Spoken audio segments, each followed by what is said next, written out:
Oke, selesai. Setelah kita berdoa, kita langsung masuk ke materi yang akan Parona bahas pada sore hari ini ya. Nah, sebelum kita beranjak ke materi kita, ada beberapa hal yang harus Parona sampaikan nih terkait dengan schedule classroom kita, kelas 3A dan B, ya. Ini yang atas, mungkin sudah tampak di layar kalian semuanya ya, di layar handphone sudah tampak semuanya ya, gambarnya ya. Nah, untuk hari Senin, ya, untuk hari Senin, Selasa, Rabu itu seperti biasa kita melakukan pembelajaran di Edmodo. Nah, cuman bedanya, jadi kalau untuk Senin, Selasa, Rabu itu sifatnya Parona hanya memberikan penugasan aja selama ini kan ya. Tapi itu sudah berikut penugasan pembelajaran 1 dan 2. Jadi kalau kalian tatap muka secara langsung, belajar di sekolah, itu pasti satu hari itu satu pembelajaran. Misalnya hari Senin pembelajaran 1, gitu. Selasa pembelajaran 2. Nah, tapi karena virtual dan sifatnya Parona hanya memberikan penugasan, maka digabung pembelajaran 1 dan pembelajaran 2 dalam satu hari. Begitupun 3 dan 4, lalu 5 dan 6. Kemudian hari Kamisnya jadwal kita untuk melakukan virtual, ya, membahas tema dan subtema selama 3 hari kebelakang kemarin. Nah, yang akan kita bahas hari ini adalah hari Kamis ini, pertemuan virtual kita akan membahas tema 3 dan subtema, tema 3, subtema 3. Ya. Nah, besok seperti biasa hari Jumat adalah jadwal kita melaksanakan kegiatan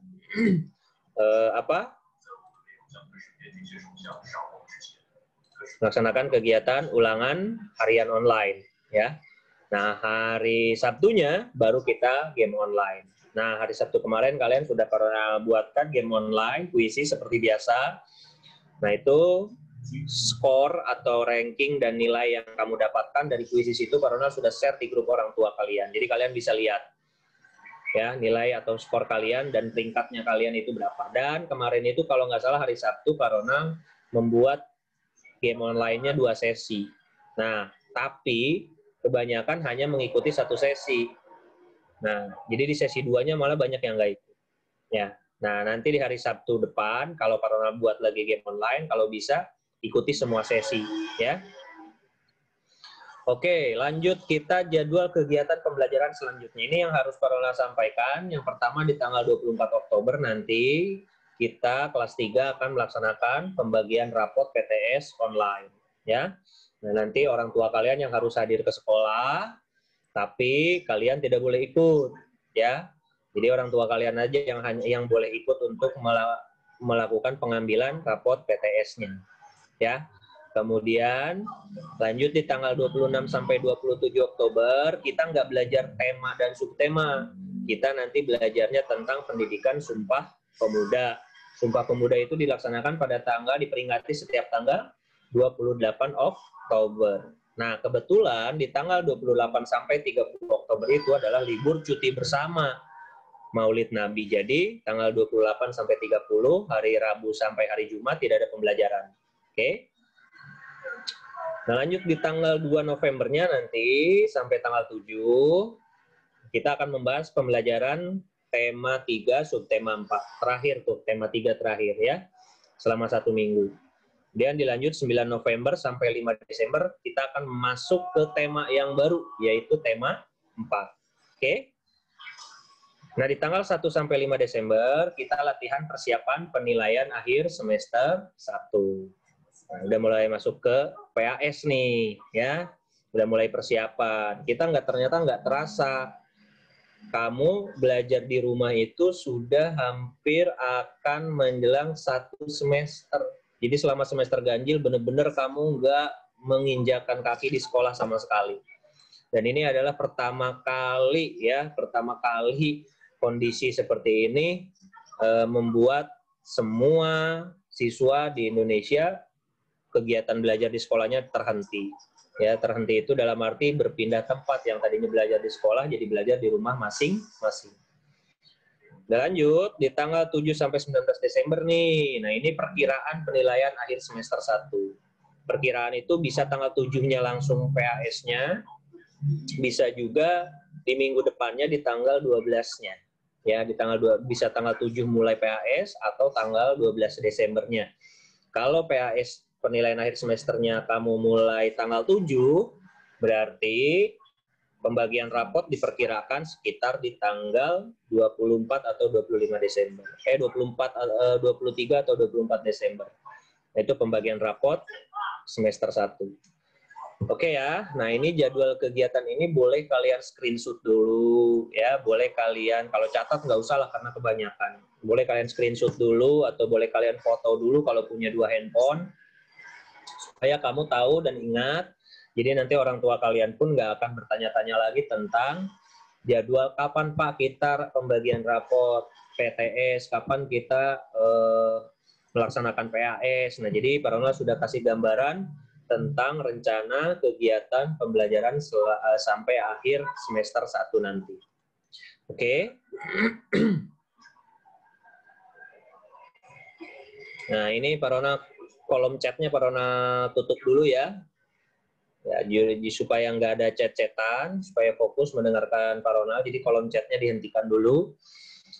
Ronald tutup dulu, kalian nggak bisa melakukan chat di Zoom-nya, ya, sementara ditutup dulu. Nanti kalau udah selesai baru bisa. Oke, ya ini gambaran umum tentang jadwal kegiatan pembelajaran kita sampai akhir semester 1. Oke ya? Nah, cukup ya. Sekarang kita mulai masuk. Nah, ini materi pembahasan kita hari ini. Ada 4. Yang pertama, perubahan wujud benda. Yang kedua, mengubah satuan kilogram ke gram. Yang ketiga, satuan waktu. Nah, yang keempat, terakhir, pembagian tugas dalam kerja sama. Nah, kalian mudah-mudahan masih ingat nih, materi pembahasan kita di subtema 2 kemarin, itu membahas tentang macam-macam wujud benda. Nah, ada benda cair, ada benda padat, ada benda benda gas gitu ya. Nah, ternyata benda-benda tersebut baik cair, baik gas, baik padat itu ternyata mereka bisa berubah wujud. Ya, bisa berubah wujud. Nah, yang tadinya cair bisa jadi padat, yang tadinya padat bisa jadi cair, atau yang tadinya gas, yang tadinya wujud bendanya gas berubah menjadi cair. Itu bisa terjadi. Kenapa? Karena ternyata setiap benda bisa melakukan perubahan wujud. Tapi perubahan wujudnya itu tidak terjadi sendiri. Fatir Ahmad, jangan sambil tiduran, kalau bisa kamu duduk. Kalau sambil tiduran nanti kamu nggak terlalu memperhatikan. Ya, sambil duduk, kalau bisa kamu sambil punya catatan, sambil megang pulpen dan bukunya masing-masing. Ya. Nah, gitu ya. Jadi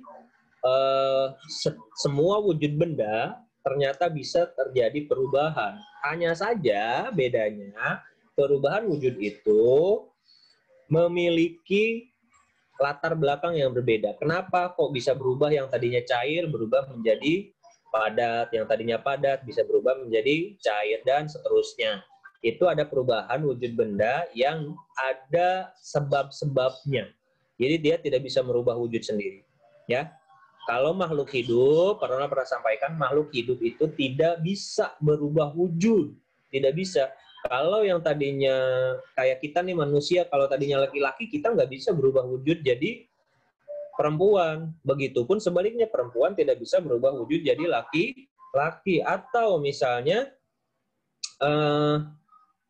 yang tadinya manusia berubah wujud menjadi ayam, nggak mungkin ya. Yang bisa berubah wujud kalau ini hanya di film-film Batman, Superman, itu berubah wujud itu, tapi terjadi hanya di film-film saja. Di kehidupan nyata itu tidak mungkin terjadi. Tapi kalau pada benda, wujud-wujud benda, semuanya memiliki perubahan, bisa terjadi perubahan, tergantung situasi dan kondisi yang terjadi. Oke? Nah, ini dia, macam-macam perubahan wujud benda.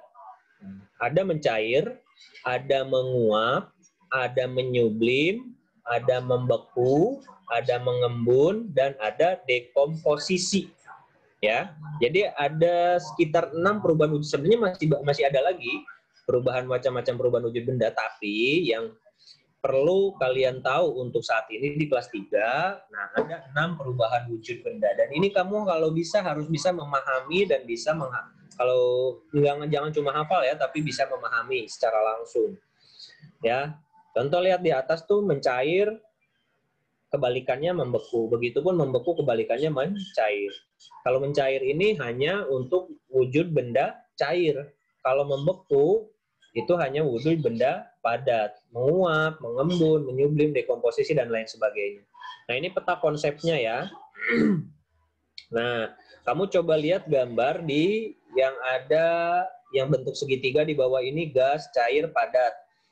Kalau gas berubah menjadi cair, itu disebutnya dengan mengembun. Ya, bisa lihat di gambar. Kemudian kalau sebaliknya yang tadinya dia benda cair berubah menjadi gas, disebutnya menguap. Oke. Nah, sekarang dari cair ke padat. Kalau dari cair berubah menjadi padat, disebutnya membeku. Ya. Kalau dari padat menjadi cair, itu disebutnya mencair. Oke, satu lagi. Yang tadinya dia benda padat bisa berubah menjadi gas, disebutnya menyublim. Dan kalau dia tadinya bendanya wujudnya gas, berubah menjadi padat, maka disebut dekomposisi. Oke. Nah, ini adalah peta perubahan wujud benda yang harus kalian pahami. Ini biasanya kalau misalnya sekolah, Pak Rona, kalau kelas 3 itu biasanya kita melakukan praktek biar kalian melihat langsung wujud benda yang tadinya padat menjadi cair. Jadi kamu langsung membuat satu benda. Biasanya Pak Ronald dulu itu kalau semester 1 itu ketika menjelaskan tentang perubahan wujud benda pasti praktek membuat es krim. Gitu ya, praktek membuat es krim di sekolah. Jadi bawa bahan-bahannya dari rumah. Nah, tapi karena kondisinya seperti ini, kalian mungkin bisa melakukan praktek di rumah masing-masing. Itu yang tadinya es krim itu yang tadinya cair bisa berubah menjadi es krim itu jadi padat. Ya, es krim yang mungkin kamu suka es krim, kamu suka beli es krim di warung atau di Alfamart atau di mall dan lain sebagainya, itu yang kamu makan itu tadinya dia cair, air biasa. Tapi ketika sudah diolah, yang tadinya dia nggak ada rasa manisnya berubah ada rasa manis, kemudian yang tadinya warnanya hanya bening biasa, dia berubah menjadi bisa warna merah, bisa warna hijau, bisa warna-warni ya, sesuai dengan bahan zat yang dicampurkan ke dalam air tersebut. Dan ketika sudah diolah tersebut, barulah dia dibekukan, ya. Nah, inilah terjadi perubahan wujud benda yang tadinya cair berubah menjadi beku, berada menjadi padat. Nah, disebutnya membeku. Gitu, ya. Nah, mungkin kamu suka lihat barangkali orang tua kamu masak di rumah, misalnya masak air gitu. Nah, masak air ketika sedang memasak itu biasanya dari aroma masakannya muncul asap-asap. Nah, asap itu ternyata hasil dari sebuah perubahan wujud benda, ya. Menguap, yang tadinya cair dia berubah menjadi gas, gitu, ya. Kamu mungkin tahu kalau misalnya kamu bangun subuh, terus kamu sholat bagi yang muslim, bangun subuh, terus kamu keluar. Yang tadinya itu pepohonan atau daun-daun itu tadinya kering, nah ketika subuh itu dia ada seperti bintik-bintik air. Nah, itulah disebut dengan embun. Nah, embun ini ternyata hasil perubahan wujud benda. Yang tadinya gas berubah menjadi cair. Nah, ini hasil perubahan wujud benda. Ini sebenarnya kamu akan lebih memahami kalau kamu mempraktekkan langsung. Hanya saja sayangnya kondisi yang tidak memungkinkan. Tapi tidak apa-apa, nanti kamu bisa mempelajari lebih lanjut dari hasil penjelasan Pak Ronald ini. Ini Pak Ronald kebetulan direkam Zoom meetingnya, nanti kalau misalnya di-convert, nanti Pak Ronald bisa upload ke YouTube, mudah-mudahan nggak ada halangan. Nanti bisa dibuka kembali sebelum kamu ulangan harian, bisa dibuka kembali YouTube-nya, baru setelah itu kamu bisa belajar ulang lagi. Oke? Nah, ini di samping peta konsep tadi ada satu tempat untuk menjodohkan di sini. Nah, kamu bisa lihat mencair. Mencair mengarah kepada perubahan wujud benda padat menjadi cair. Membeku. Kalau membeku, perubahan wujud cair menjadi padat. Kemudian menguap. Menguap adalah perubahan wujud benda cair menjadi benda gas. Ya, yang kamu suka lihat awan di atas langit. Nah, itu hasil perubahan wujud benda yang tadinya cair menjadi gas lah. Dari mana? Dari hasil penguapan air laut yang dipanaskan oleh sinar matahari. Itu ya, berubahlah dia menjadi awan. Itu hasil dari perubahan wujud benda. Jadi perubahan wujud benda itu sebenarnya bisa kamu temukan di lingkungan kamu sehari-hari. Ya. Gitu. Kemudian mengembun, perubahan wujud gas menjadi cair yang seperti Pak Ronald tadi berikan contohnya. Itu ya. Dan kemudian menyublim, perubahan wujud padat menjadi gas. Seperti itu. Oke. Nah, sampai sejauh ini kamu mudah-mudahan ada sedikit gambaran yang bisa dipahami. Nanti kamu bisa melakukan review ulang, melakukan pembelajaran ulang dari hasil penjelasan Pak Ronald ini. Dan kalau bisa silakan peta konsepnya ini kamu screenshot ya, bisa kamu biar nanti kamu bisa untuk menghafalkan atau memahami lebih lanjut gitu ya. Karena kalau Pak Ronald jelaskan secara detail, tanpa kita bertemu langsung mungkin agak sulit ya. Tapi tidak apa-apa. Mudah-mudahan penjelasan Pak Ronald ini walaupun singkat bisa memberikan gambaran kepada kalian semuanya secara umum. Oke. Nah, ini terkait dengan macam-macam perubahan wujud benda, ya. Nah, nanti kamu bisa cari tuh di luar, di lingkungan kalian masing-masing, kejadian-kejadian yang sekiranya itu berhubungan dengan perubahan wujud benda. Kalau menyublim itu padat jadi gas, benda kayak gimana ya yang bisa berubah menjadi gas? Kamu bisa cari. Kalau padat menjadi cair, kamu bisa temukan lah, gampang gitu ya, di es batu yang tadinya keras, kamu coba panaskan di sinar matahari. Nah, itu akan berubah menjadi air. Begitupun membeku, gampang itu. Kamu isi air aja dalam plastik, kemudian masukkan ke dalam freezer kulkas. Kalau bagi yang punya kulkas di rumahnya, masukkan ke dalam freezer. Itu kamu buka keesokan harinya, nanti bakalan bisa melihat yang tadinya ini air biasa, ternyata berubah menjadi es padat. Ya. Nah, gas mengembun dan menguap bisa kamu lihat di lingkungan sekitar kamu yang sudah Pak Ronald berikan contohnya tadi. Oke, cukup sampai sini ya. Kita masuk sekarang ke macam-macam satuan waktu. Nah, satuan waktu. Kalau kemarin kalian sudah belajar satuan apa saja? Satuan jarak. Kemudian satuan berat. Kalau satuan jarak kan kemarin ada kilometer, hektometer, dekameter, meter, desimeter, sentimeter, milimeter, dan lainnya. Oke.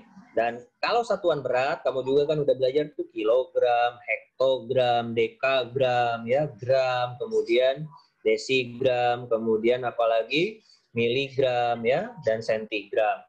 Nah, itu kamu ada juga miligram. Nah, itu adalah satuan dalam berat dan satuan dalam jarak.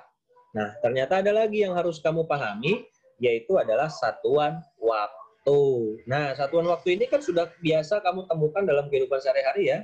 Ada detik, ada jam, ada hari, ada minggu, ada bulan, ada tahun, ada windu, ada abad. Nah, yang harus kamu tahu adalah konversi dari satuan waktu tersebut. Konversi kalau dari detik berubah jadi jam, atau dari jam menjadi hari, atau minggu menjadi bulan. Nah, sekarang yang harus kalian tahu adalah konversi yang ada di satuan waktu. Kamu bisa lihat di gambar yang ada jam bekernya di sana. Nah, ini konversi satuan waktu. 1 abad itu sama dengan 100 tahun. Bagi kalian yang punya kakek atau nenek yang usianya sudah 100 tahun, berarti dia usianya sudah 1 abad. Gitu ya. Kalau setengah abad berapa? 50, kan setengahnya dari 100, 50 tahun. Ada lagi windu, satu windu itu sama dengan 8 tahun. Nah, ini kamu harus ingat nih, 1 abad adalah 100 tahun, 1 windu 8 tahun. Nah, dalam 1 tahun ada berapa bulan? Ada 12 bulan, Januari, Februari, Maret, April, Mei, Juni, Juli, Agustus, September, Oktober, November, Desember. Nah, bulan kita ini bulan keberapa sekarang? Bulan Oktober. Bulan Oktober itu bulan keberapa? Bulan ke-10, ya. Kalau bulan pertama apa? Januari. Bulan kedua apa? Februari. Bulan ketiga apa? Nah, sampai bulan ke-12. Bulan ke-12 itu bulan apa? Bulan terakhir, Desember. Nah, ini satuan waktu dalam Masehi, ya. Kalau dalam kalender Islam ada lagi kalender Hijriah. Tapi kita nggak bahas kalender Hijriahnya. Yang kita bahas adalah kalender Masehi. Kalau kalender Hijriah, kamu biasanya mungkin di pengajian-pengajian sudah belajar ya. Seperti bulan Rajab, bulan apa lagi?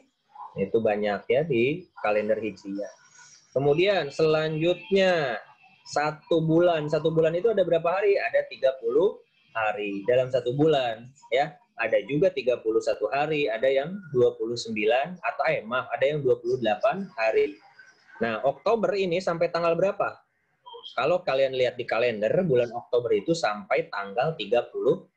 Berarti bulan Oktober itu dalam satu bulan ada 31 hari gitu.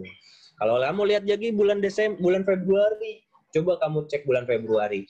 Bulan Februari itu biasanya sampai tanggal 28. Tapi ada yang disebut tahun kabisat, di mana bulan Februari itu sampai tanggal 29.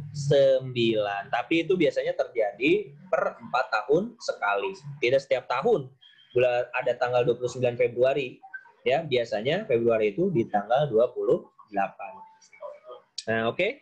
Kemudian, kamu juga pasti tahu nih, dalam satu hari itu ada berapa jam? Ada 24 jam. Ya, dari mulai kamu bangun misalnya nih, jam 5 pagi. Jam 6 lah kita misalnya ambil. Jam 6 pagi sampai ke jam 12 siang itu berapa jam? 6 jam. Dari jam 12 siang ketemu sampai jam 6 sore berapa jam? 6 jam. Di total jadi 12 jam. Ya, kok 24 jam, Pak? Ditambah lagi dari jam, tadi kan 6 pagi tuh. Nah, sekarang dari jam 6 sore sampai ke jam 12 malam itu berapa jam? 6 jam. Jadi total berapa? 18. Nah, balik lagi dari jam 12 malam, balik lagi ke jam 6 pagi, itu 6 jam. Jadi di total tadi 18 tambah 6, totalnya 24 jam. Maka dalam satu hari ada 24 jam. Dari jam 6 pagi, ketemu lagi jam 6 pagi. Nah, orang tua kalian kalau bekerja, biasanya rata-rata berapa jam dalam sehari? Maksimal banget orang tua kalian bekerja itu 12 jam. Itu udah maksimal. Biasanya, pada umumnya kalau kerja di perusahaan-perusahaan itu 8 jam. Masuk jam 7 pagi, maka dia akan keluar jam 3 sore. Jam 8 pagi dia masuk, tapi dia pulangnya jam 4 sore. Lah, tapi ayah saya atau ibu saya biasanya berangkat pagi, pulangnya malam, Pak. Nah, itu berarti kalau ada lemburan-lemburan, ya. Lanjut, dalam 1 jam. 1 jam itu 60 menit. Jadi ketika dikonversikan satuan jam ke dalam satuan menit itu 60. Nggak mungkin ada 70, nggak mungkin. Ya, 1 jam itu pasti 60 menit. Ya. Kemudian kalau 1 menit berapa detik? 1 menit itu 60 detik. Nah, berarti kalau kamu lihat satuan terkecil dari waktu itu apa? Detik. Oke, satuan terkecil itu adalah detik, satuan terkecil dalam waktu, ya. Dan kalau satuan terbesar dalam waktu ada lagi 1 abad, ya abad ya, 1 abad. Nah, kamu yang usianya 8 tahun, angkat tangan. Ada nggak yang usianya 8 tahun? Atau udah lebih ya? Udah lebih dari 8 tahun ya. Oh, ada tuh, ada yang angkat tangan tuh. Oh, Claresta Maudi, iya, terus Dias Putra Hermansa. Mana lagi yang 8 tahun? Berlina, terus Sabila Gibran. Usianya 8 tahun. Berarti kalau 8 tahun itu usianya baru 1 windu. Sama dengan 1 windu. Kenapa? Karena 1 windu adalah 8 tahun. Oke? Ini adalah macam-macam satuan waktu. Ini kamu kalau bisa ingat ya, kamu hafalkan ya. satuan waktu itu apa saja. Kalau kamu kemarin satuan jarak sudah hafal dari kilometer sampai milimeter, kemudian satuan berat dari kilogram sampai miligram kamu sudah hafal, nah sekarang kamu harus hafalkan satuan-satuan waktu. Jangan cuma dihafalkan, tapi kamu bisa melakukan konversi. Gitu ya. Lanjut. Nah, sekarang kita mengubah satuan dari kilogram menjadi gram. Ini satuan apa? Satuan berat. Oke? Nah, yang paling utama adalah dari kilogram ke gram. Lupakan dulu hektogram, lupakan dulu dekagram, desigram, sentigram, dan miligram. Tapi bukan berarti kamu melupakan semuanya, enggak. Maksudnya ditunda dulu untuk yang lainnya. Yang kita fokuskan adalah sekarang kilogram ke gram. Nah, kilogram ke gram itu turunnya berapa tangga? 1, 2, 3. Kalau 3 tangga berarti dikali yang nolnya berapa? 3. Nolnya 3 itu berapa? 1000. Nah, berarti 1 kilogram sama dengan 1000 gram. Kalau dari kilogram ke hektogram turunnya berapa tangga? 1. Maka dikali nolnya 1. Jadi 10. Kalau ke dekagram turun berapa tangga? 2 tangga. Berarti nolnya 2. Berarti dikali 100. Nah, kalau ke gram karena turunnya 3, maka dikali 1000. Pertanyaannya, ketika 4 kilogram berarti berapa gram? Caranya adalah, nih Ronald ini dulu ya. Stop dulu, share dulu whiteboard-nya, bentar. Nah, ini ya, 1 kilogram sama dengan 1000 gram. Oke? Nah, kalau misalnya 4 kilogram, berarti sama dengan berapa gram? Caranya adalah 4 dikali 1000. Jadi totalnya 4000 gram. Mudah saja ya. Nah, kalau misalnya 12 kilogram sama dengan berapa gram? Tinggal ditambahkan, maksudnya tinggal 12 dikali 1000 ya. Jadi totalnya 12.000 gram. Oke. Begitupun kalau misalnya 1000 kilogram, Pak. Berarti berapa gram? Berapa gram?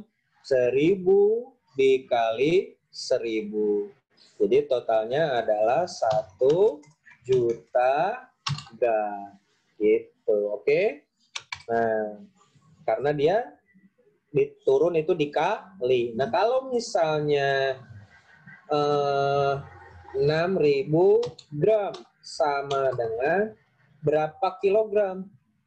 6000, karena dia naik maka dibagi. Dibagi berapa? Dibagi 1000.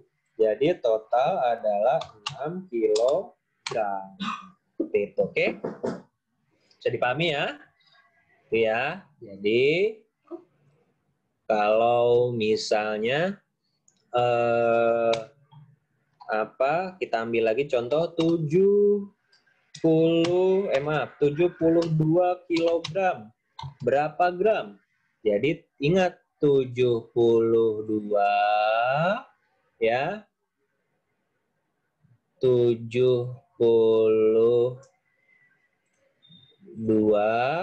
dikali 1000 gram. Ingat, pokoknya ketika melakukan konversi dari kilogram ke gram, maka dikali 1000. Sudah pasti itu ya.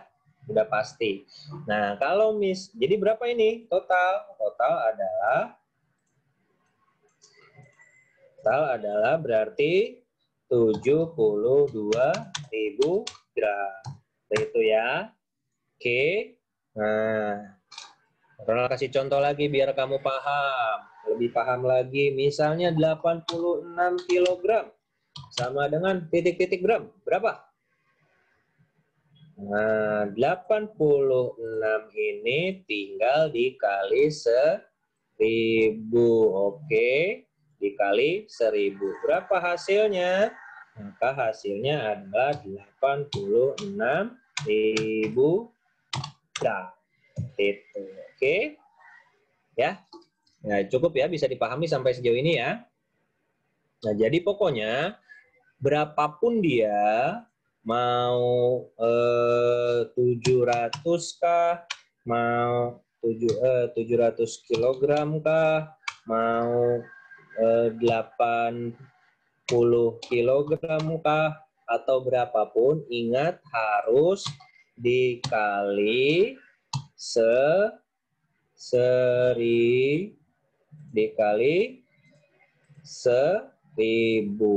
Kenapa? Karena 1 kilogram sama dengan 1000 gram. Oke? Ya, paham sampai sini ya? Oke. Ya, itu penjelasannya ya. Kita kembali lagi ke gambar tadi. Itu cara mengubah satuan kilogram menjadi gram. Ya. Ingat, pokoknya kuncinya adalah 1 kilogram sama dengan 1000 gram. Itu pokoknya kunci. Kunci utamanya di situ. Oke? Nah, cukup ya. Cara mengubah satuan kilogram ke gram, melakukan konversi satuan berat kilogram ke gram. Cukup. Oke, sekarang kita lanjut. Nah, ini materi terakhir kita. Belum, masih ada lagi nanti. Cara membaca waktu. Oke.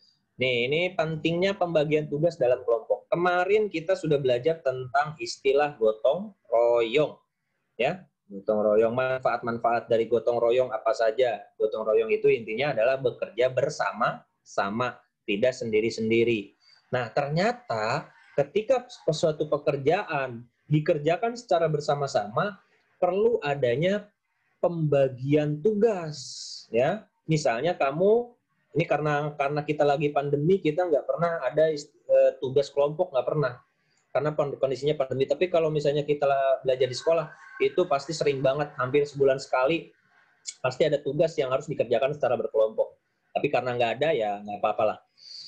Ya, nah ternyata ketika melakukan pekerjaan, satu tugas secara bersama-sama atau secara berkelompok, penting adanya sebuah pembagian tugas. Kenapa? Biasanya yang kerja sama kerja, yang diem sama diem, tiba-tiba terima hasil. Nah, misalnya dalam satu kelompok ada 4 orang, yang ngerjain cuma 2 orang, yang 2 orangnya lagi nggak ngerjain apa-apa, tiba-tiba dapat nilai dari gurunya. Nah, itu nggak bagus. Nah, kalau misalnya ada pembagian tugas, nah itu pekerjaan akan jauh lebih ringan. Misalnya nih, ada 10 orang yang melakukan kerja bakti. Enggak yang 10-10-nya itu nyapu semua, enggak. Ada yang satu nyapu, ada yang satunya lagi babatin rumput, ada yang satunya lagi misalnya bersihin selokan. Jadi dari 10 orang itu dibagi-bagi tugas. Enggak 10 orang semuanya babatin rumput. Enggak begitu ya. Jadi dalam satu kerjasama atau gotong royong, perlu adanya satu pembagian tugas. Nah, apa manfaat dari pembagian tugas dalam sebuah kerjasama? Manfaatnya satu, pekerjaan lebih terarah. Gitu. Ada ya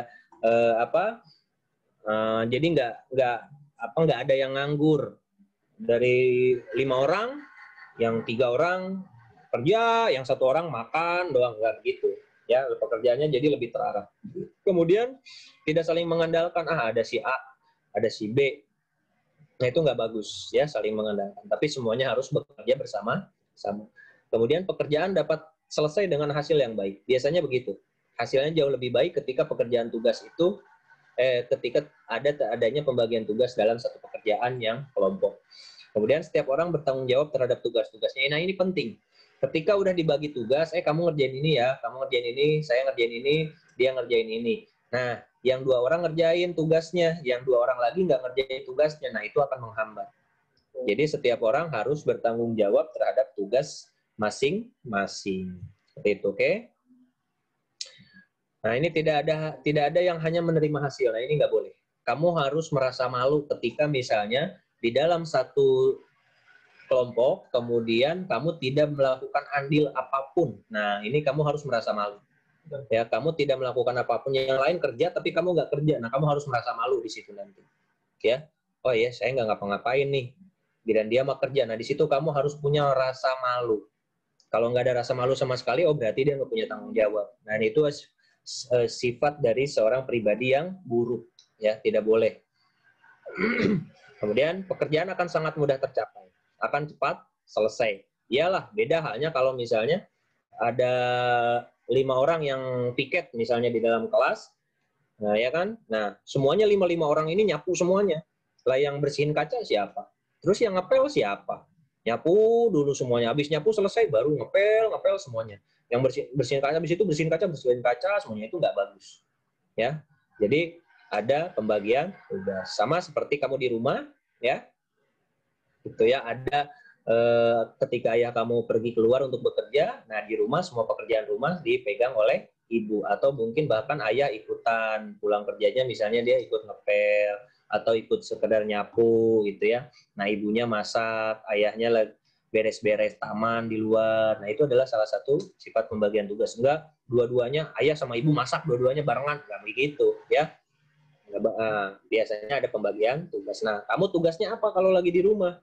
Saya mah apa nggak ngapa-ngapain. Nah mulai dari sekarang belajar untuk memberikan kontribusi di rumah. Misalnya contohnya kamu bangun tidur bersihin atau rapihkan tempat tidur sendiri, ya minimal seperti itu. Nggak usah kamu bantu nyuci ya, kalau nyuci berat lah, kamu usia kelas 3 enggak. Kalau misalnya kamu mau belajar, saya mau belajar nyapu, nah itu udah bisa lah kamu belajar nyapu ya. Oke? Jadi semua pekerjaannya akan sangat mudah tercapai. Inilah pentingnya pembagian tugas dalam kelompok. Jadi ketika kita mempelajari minggu kemarin tentang gotong royong, nah apa yang bisa dilakukan ketika bergotong royong tersebut? Nah, di sini dibahasnya di subtema 3. Jadi nyambung ya sama materi sebelumnya. Oke? Cukup ya? Lanjut. Nah, ini terakhir, cara membaca jam. Cara membaca jam. Di dalam jam, kamu coba lihat jam dinding atau jam tangan kamu. Kalau yang punya jam tangan ya. Ada jarum jamnya pendek. Ada juga jarum panjangnya panjang. Nah, jarum pendek dan jarum panjang ini punya fungsi yang berbeda. Jadi mereka bekerja bersama, bergotong royong, seperti yang sudah para cantengan tadi, gotong royong, tapi mereka melakukan pekerjaannya masing-masing. Kalau jarum pendek, tugasnya adalah untuk menunjukkan jam. Kalau jarum panjang, tugasnya untuk menunjukkan menit. Ya, jadi nggak dua-duanya nunjukin atau bertugas di tugas yang sama. Beda nih. Nah, ini baru dua nih, si jarum panjang sama si jarum pendek, si pendek sama si panjang nih. Ini dia bekerja sama, dia bergotong royong. Ya, bergotong royong dia, bekerja sama, tapi tugasnya berbeda. Kalau tugasnya barengan ya susah. Yang nunjukin menit siapa nanti, gitu ya. Nah, ini kalau kamu lihat sekarang ini jarum pendek ini menunjukkan angka 7. Kalau jarum panjang menunjukkan angka 12. Berarti ini bisa dibaca jam 7.00. Oke.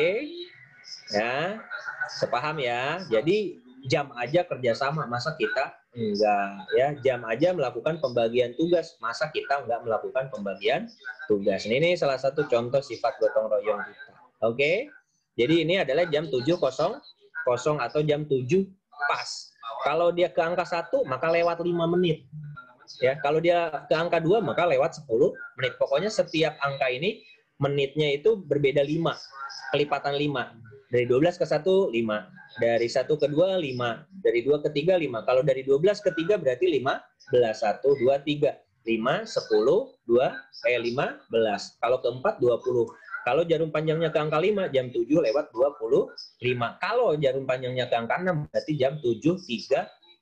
Terus ya sampai seterusnya. Cara membaca jam. Oke. Nah. Bentar, Pak Ronald buka dulu mute-nya. Pak Ronald mau buka mute-nya nih. Kamu jawab pertanyaan-pertanyaan Pak Ronald, oke? Siap ya. Nah, Pak Ronald buka mute kalian boleh buka mute. Ya, oke ya, siap ya. Ya.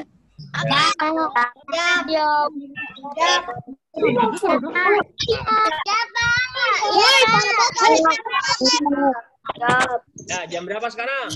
Dua.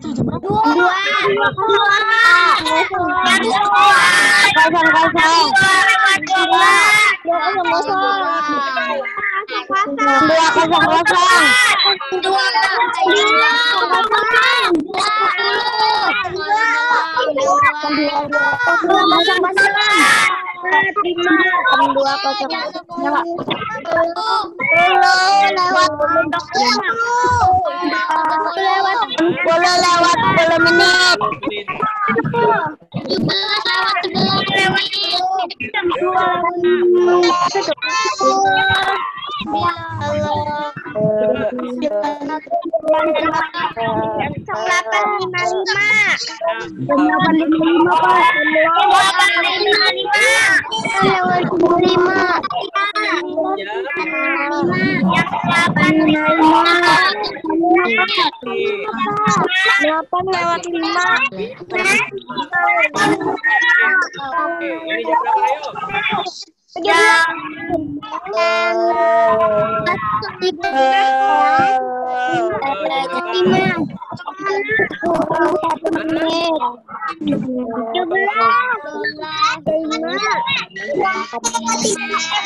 Warna apa? Warnanya apa?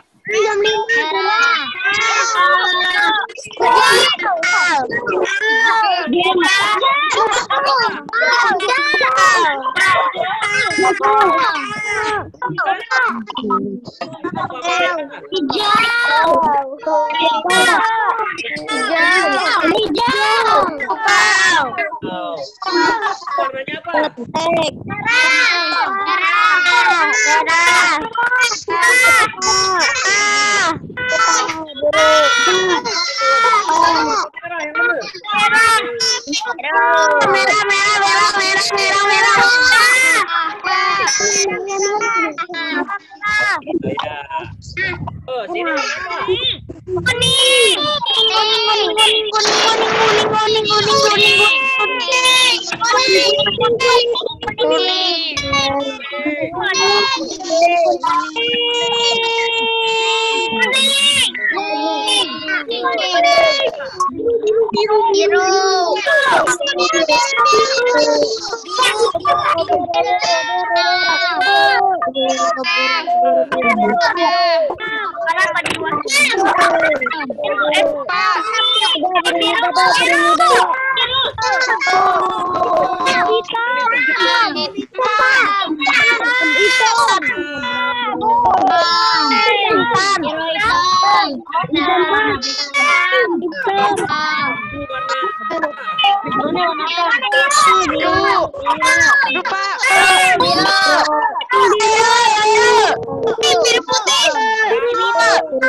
itu melatih konsentrasi kamu. Kan yang ditanya warna, bukan tulisan katanya. Katanya mungkin warnanya merah, padahal tulisannya ya. Oke. Cukup. Besok kita ulangan harian seperti biasa. Kita juga nah, Pak Rona tutup lagi mute-nya ya. Ini siapa lagi Zadit makan? Ya, Pak Rona tutup lagi mute-nya. Silakan sekarang kamu berikan handphone atau laptopnya kepada orang tua kalian masing-masing. Mana coba orang tua kalian suruh di depan kamera semuanya. Karena ada hal yang ingin Pak Rona sampaikan terkait tentang rencana pembagian rapot PTS. Jadi Pak Ronald nanti tidak perlu menjelaskan lagi di grup WA. Nah, kasih sekarang handphonenya ke orang tua kalian masing-masing.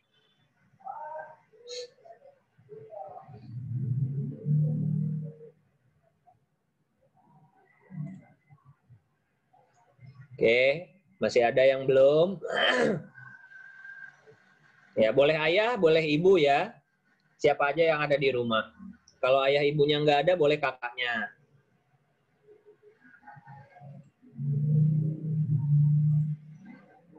Ya, oke. Pak Ronald bisa melihat dari sini, ya oke, semuanya rata-rata sudah. Sabila Nur Hasanah, ada orang tuanya? Ada? Oke. Ya.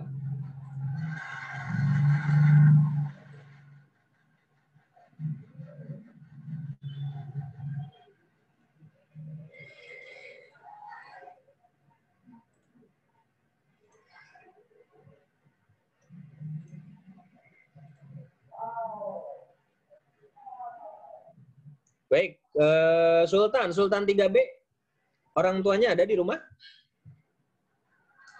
Nggak ada? Kakak kamu ada kakak? Oh, ada. Oke, kalau ada. Ya. Baik, sepertinya mayoritas semuanya sudah bergabung di depan kamera semuanya. Assalamualaikum warahmatullahi wabarakatuh. Bapak Ibu sekalian, terima kasih. Mohon maaf mengganggu waktunya. Bapak Ibu sekalian, barangkali ada yang lagi nyuci, lagi masak, saya ganggu sebentar ya. Nggak apa-apa ya, kalau misalnya masakannya udah matang, boleh dikirim ke sekolah, nggak apa-apa kalau di sana terlalu banyak. Bapak Ibu sekalian, mungkin belum pernah ketemu saya secara langsung, bertatap muka secara langsung, karena dari awal pembelajaran tahun ajaran 2020-2021, kita sama sekali belum pernah bertatap muka. Hanya saja kecuali ketika ngambil buku, setelah itu Bapak Ibu pulang, tanpa kita bisa komunikasi, ngobrol, dan lain-lain. Nah, ini kesempatan ini mungkin akan saya manfaatkan untuk langsung berbicara di depan ibu-ibu sekalian, Bapak Ibu sekalian semuanya. Jadi ada informasi yang harus saya sampaikan terkait dengan pembagian rapot PTS online. Ya, seperti yang saya coba share ulang yang tadi jadwal, mungkin tadi hanya anak-anaknya yang melihat. Nah, ini saya sampaikan kepada Bapak Ibu sekalian.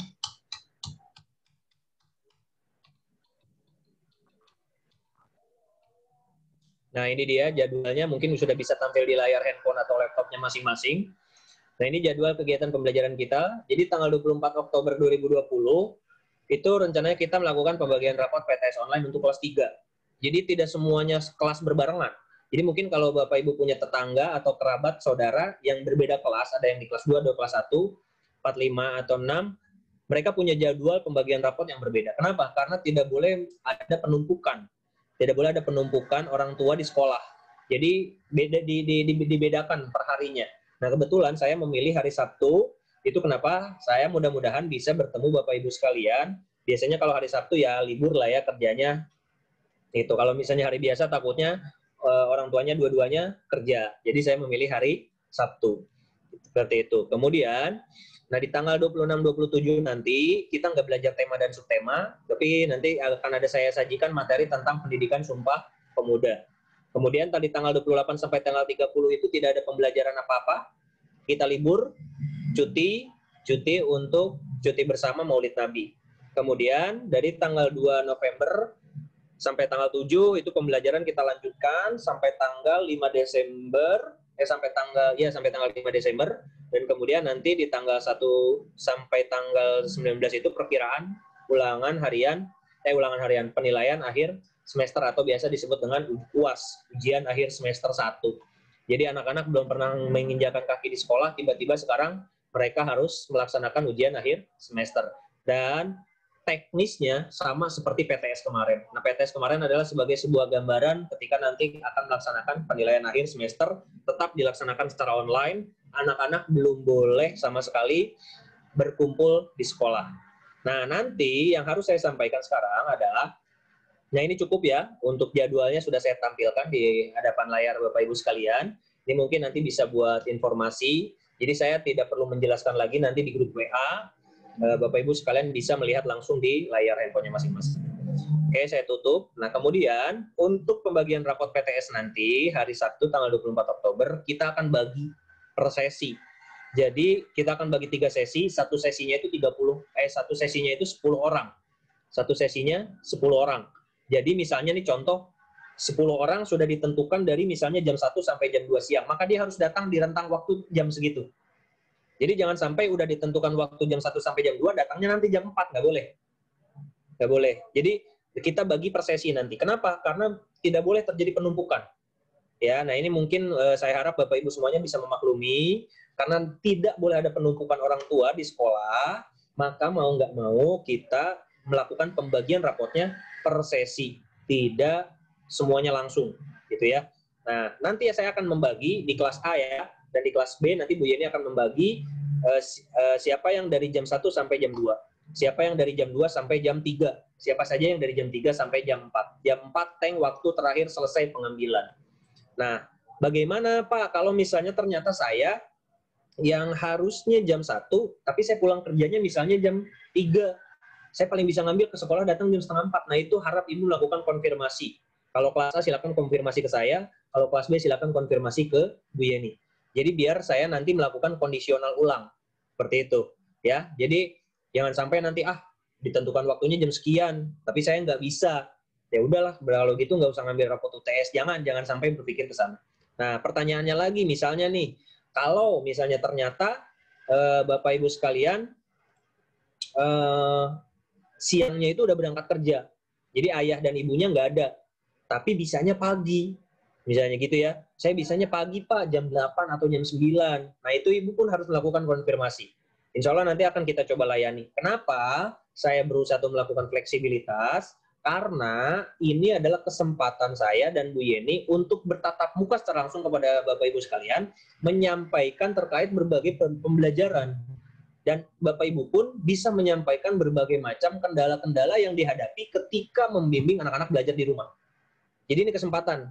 Bapak Ibu kalau misalnya ada punya kendala dalam membimbing anak-anak belajar di rumah, nanti sampaikan kepada saya atau ke yang kelas B, sampaikan kepada Bu Yeni. Biar nanti bisa diberikan masukan-masukan dan saran.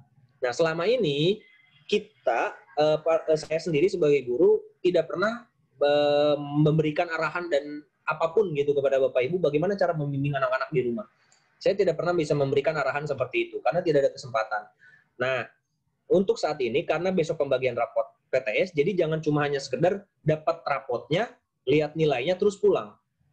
Kalau bisa sampaikan, Bapak Ibu punya kendala apa, biar nanti bisa kita berikan solusi dan saran. Nah, kalau bisa saya sih biasanya ketika melakukan pembagian rapot itu setiap tahun tuh saya, siapapun orang tuanya, tahun-tahun sebelumnya juga sama, itu saya menentukan waktu jadwal. Misalnya saya pembagian rapot jam 1 tuh, saya tunggu semuanya sampai datang. Kemudian saya berikan arahan. Gitu, saya berikan arahan. Kemudian ada sesi tanya jawab. Setelah itu saya baru bagi rapot. Biasanya saya seperti itu. Jadi nggak langsung datang ibu-ibu kucul-kucul ketemu saya Pak mau ngambil rapot, saya kasih terus ibu pulang. Dia nggak, kita nggak begitu biasanya. Ya. Nah, ya ada hal-hal yang kita harus komunikasikan bersama, ya. Karena memang terkait dengan masalah waktu dan jarak. Apalagi sekarang nih, saya yakin Bapak Ibu sekalian punya kendala di rumah. Entahlah apalah, anaknya malas lah, atau Bapak Ibunya sibuk lah, atau wah Pak saya nyuci sampai nggak kepegang lah, saya shopping aja sampai nggak sempet, sampai gara-gara beli kuota gitu kan. Nah ini silakan sampaikan Bapak Ibu sekalian kepada saya nanti, biar nanti saya bisa melakukan pemetaan. Ya, biar saya bisa melakukan pemetaan. Sejauh ini saya sendiri di kelas 3A ada 37 data yang ada lengkap di Edmodo. Tapi ternyata saya dengar lagi ada satu orang yang sama sekali sama ini nggak pernah ada komunikasi. Saya sulit ini melakukan komunikasinya. Nah ini karena memang kita nggak ada pembelajaran tatap muka. Nah ini adalah hal-hal yang harus kita maklumi bersama, kita harus coba diskusikan bersama. Nah kalau misalnya saya tentukan waktu dari si A, B, C, D, F, G, H, I, itu jam 1. Ibu kalau bisa usahakan datang jam 1.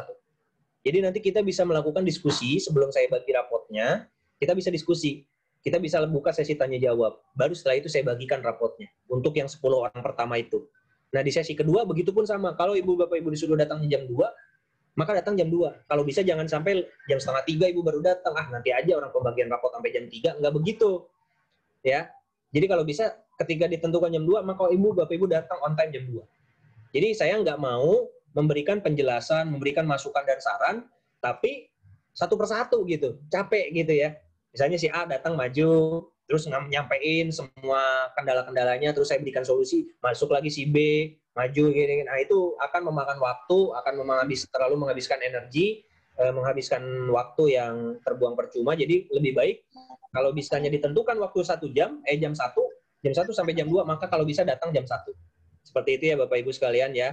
Ya ini biar menjadi kesempatan untuk kita semuanya bisa melakukan komunikasi. Jadi pembagian rapot UTS itu besok bukan hanya melihat nilai anak, bukan hanya menerima lembaran kertas, kemudian setelah itu pulang.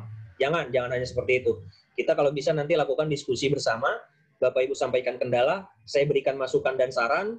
Nah, baru setelah itu kan nanti biar Ibu enak, karena kita masih 2-3 bulan lagi Bapak Ibu sekalian untuk membimbing anak-anak, ya.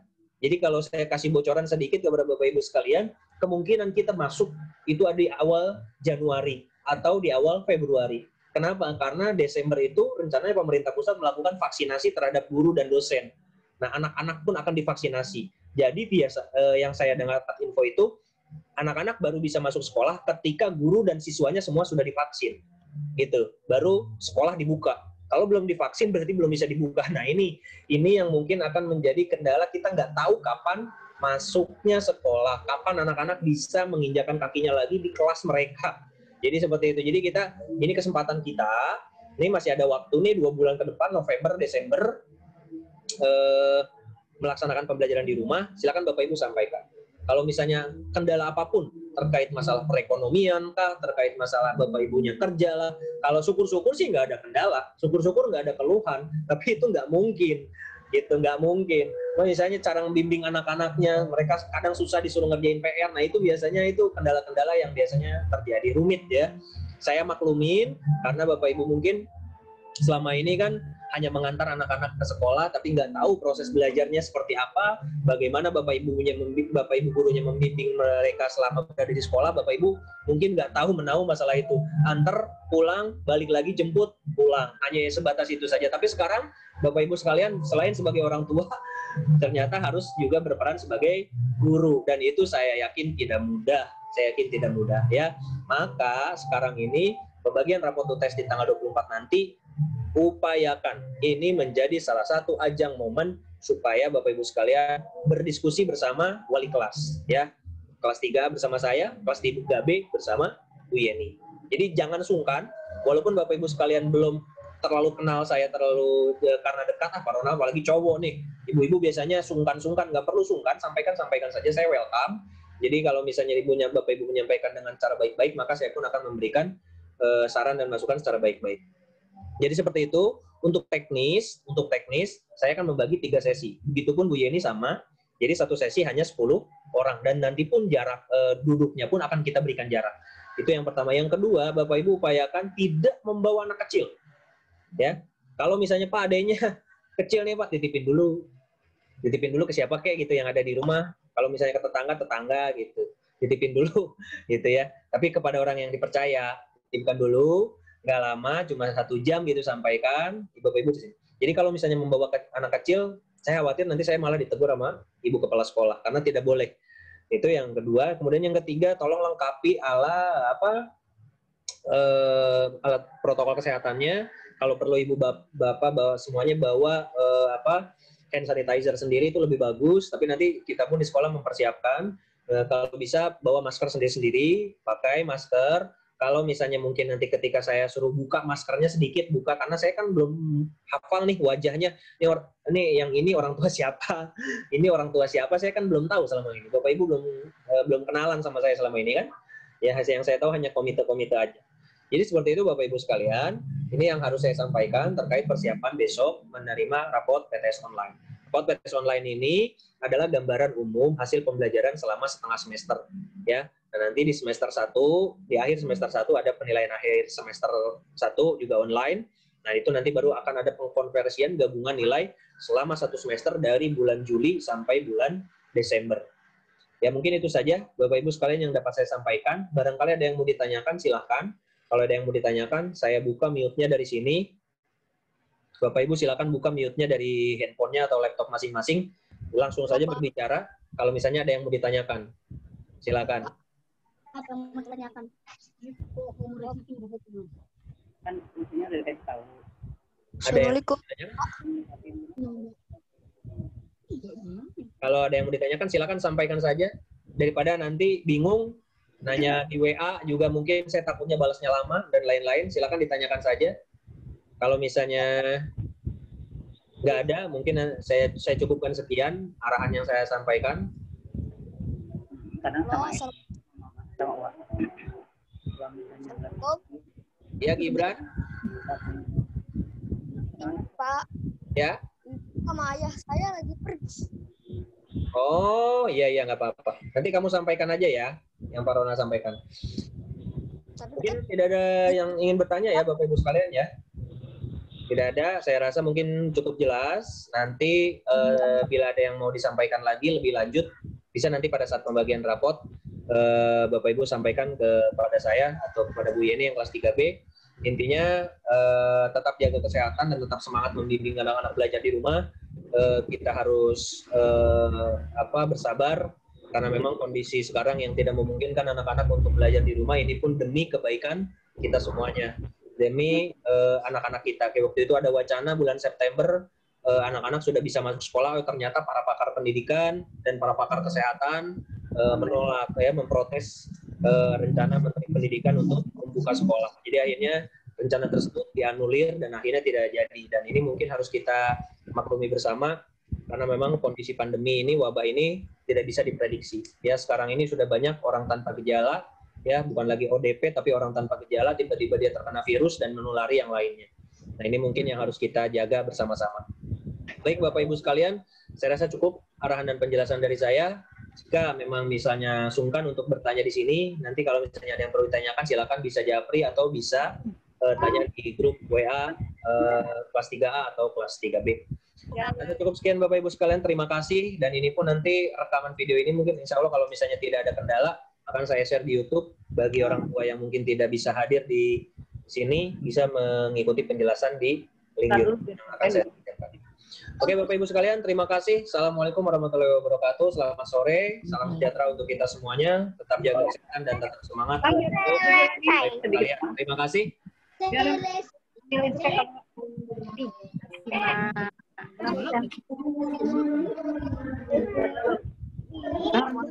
dulu.